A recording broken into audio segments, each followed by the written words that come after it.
penerapan pajak marketplace berpeluang kembali ditunda lebih lama oleh pemerintah. Sebelumnya, pemungutan PPh pasal 22 oleh marketplace ditunda hingga 31 Oktober tahun 2026 dan dijadwalkan berlaku mulai 1 November. Namun, Menteri Keuangan Purbaya Yudisadewa menegaskan jadwal tersebut belum final dan masih melihat kondisi ekonomi masyarakat. Pemerintah ingin menjaga daya beli dan mendorong konsumsi agar pertumbuhan ekonomi Indonesia yang kini 5,29% bisa terdorong menuju 6%. Jika kondisi ekonomi belum mendukung, pemerintah membuka kemungkinan untuk kembali menunda penerapan pajak marketplace.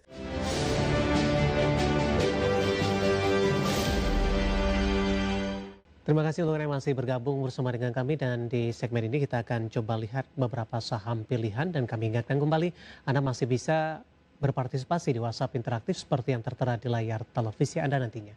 Langsung saja pemirsa, kita akan coba lihat 4 saham pilihan yang direkomendasikan di tengah laju penguatan signifikan ini di harga saham gabungan di sepanjang perdagangan hari ini.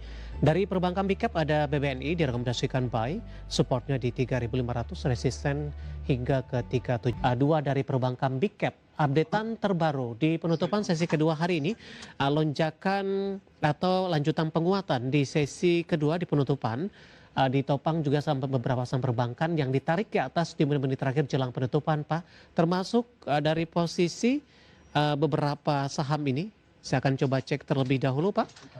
Untuk BBNI di penutupan sesi kedua hari ini ditutup menguat di 0,85% di 3580 ketika jelang penutupan tadi sempat bergerak flat. Analisis dan pertimbangan untuk BBNI, Pak Yaki.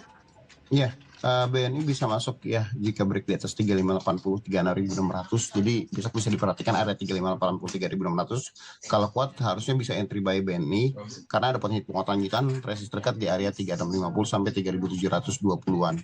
Cuman kalau BNI masih gagal bertahan di atas 3580, potensi koreksi supportnya juga nggak terlalu jauh di 3510. Kalau kuat bertahan bisa buyback. Cuman kalau mau antri bawah bisa di area 3460-an. Penutupan hari ini di 3580 menguat di 0,85%.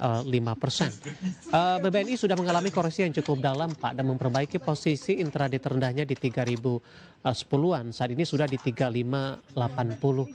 Dalam jangka menengah, Pak, mulai dari perdagangan Juni sempat tertekan ke 3010-an dengan laju pembalikan arah pola dari BBNI. Kalau dari patternnya sendiri sebenarnya kalau kita lihat dari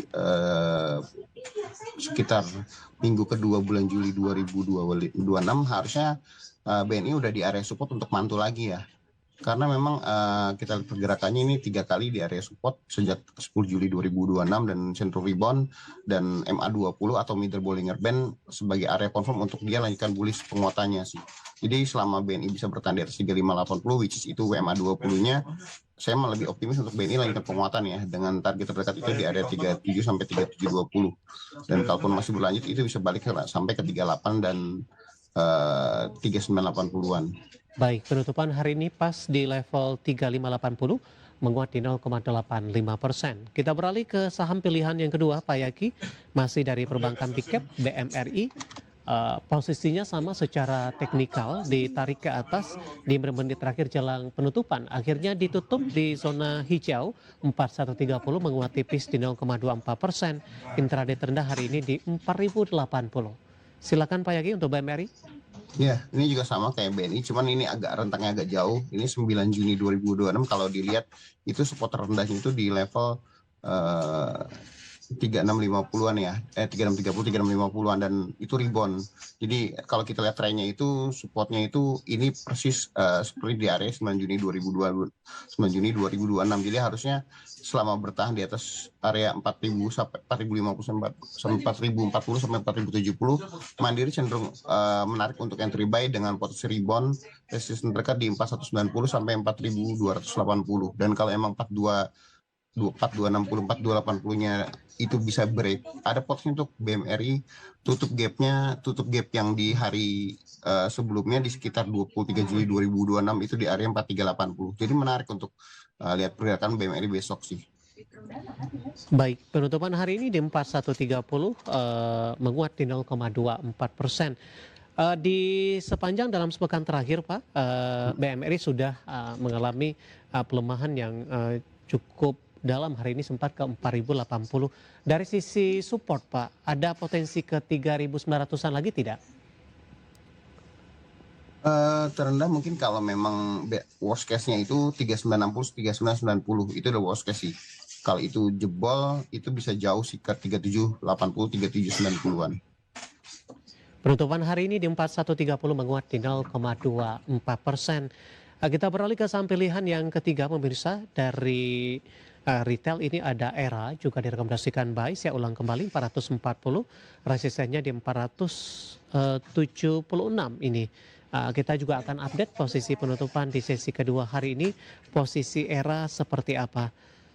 Ditutup stagnan, Pak, di 456, Pak Yaki, analisis dan rekomendasinya di sepanjang perdagangan Agustus ini sudah mengalami penguatan yang cukup signifikan, Pak. Ya, angka 456 sih menarik ya. Jadi kalau memang mau entry buy untuk ERA bisa perhatikan besok area 456 sampai 462. Kalau bisa di break atau rebound di atas 456, 462. Ada potensi untuk ERA untuk entry buy karena ada potensi untuk penguatan lanjutan untuk target terdekatnya itu di area 470, 476, dan kalau memang masih berlanjut bisa sampai ke 488, 496, 488, 496. Jadi harus perhatikan besok area 456, 462. Kalau bisa rebound atau break harusnya bisa entry buy ya, dan hold untuk lanjutan penguatan ke area 470 sampai 490. Cuman kalau gagal di atas 456 besok pun kalau koreksi nggak terlalu jauh ya. 444 itu sebagai batas bawahnya yang harus jadi batas stop loss-nya. Karena kalau batas stop loss di 444 sampai 440-nya jebol itu lumayan jauh, balik ke 416, 418 sih. Buy di level berapa untuk level ideal dengan beberapa strategi atau peluang yang sudah disebutkan tadi, Pak Yaki? Kenapa? Posisi buy yang ideal ketika beberapa Kalau skenario mau aman, better besok tunggu di atas 460. Cuman kalau mau cicil entry bisa di area 456 sampai 462. Baik, penutupan hari ini stagnan di 456 dan diperdagangkan hari ini lebih cenderung bergerak stagnan, pemirsa, 452 hingga 460, 454 dari posisi pembukaan ini, dan dalam beberapa 6 bulan terakhir sudah mengalami kenaikan dan juga cukup signifikan. Kita beralih ke saham pilihan yang terakhir, juga direkomendasikan TPIA dari saham grup Prayogo Pangestu. Tadi supportnya di 2030, resistennya hingga di 2260. Sementara di penutupan perdagangan di sesi kedua hari ini, posisi TPIA menguat di 4,35% di 2160, intraday 2170 tertingginya. Silakan Pak Yaki, analisisnya untuk TPIA. Harusnya besok masih ada potensi penguatan lanjutan jika TPIA-nya bisa bertahan besok di atas 2160 ya. Dengan target terdekat besok berarti di area 2180 sampai 2260, dan jika masih berlanjut resistance berikutnya itu di area 23 sampai 2380-an. Jadi besok bisa perhatikan area 2160, kalau kuat bertahan bisa entry buy juga. Cuman kalau gagal bertahan di atas 2160 ada potensi untuk koreksi. Area support terdekatnya di area 2030 sampai 2100 sih. Dan memang kalau dilihat dari pergerakannya masih cenderung sideways, cuman masih menarik selama bertahan di atas middle Bollinger Band sih di atas 2160. Sideways-nya dalam jangka pendek ya, Pak? Iya. Iya. Posisi teknikal TPIA juga sudah mengalami koreksi dalam, Pak. Sempat ke 7.000-an, ke 1.300-an.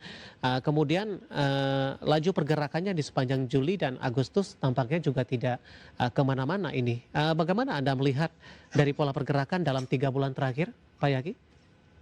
Kalau dilihat dari sejak akhir Mei sampai sekarang memang masih sideways ya. Karena kalau kita lihat dari panjang 1 tahun cenderung bearish ya. Dan kalau kita lihat ini memang pergerakannya masih relatif bertahan di area resistance tertingginya itu di area 2460 untuk tertingginya, dengan terendahnya itu di 1300-an. Cuman memang kalau dilihat beberapa kali TPIA masih bertahan di atas middle Bollinger Band-nya. Jadi selama kalau kita lihat kan sekarang Bollinger Band-nya sudah mulai mengecil ya. Ada potensi untuk kembalikan arahnya, menarik sih selama bisa bertahan di atas moving average 20 atau middle Bollinger Band-nya. Jadi menurut saya sih 2160 itu konfirmasi untuk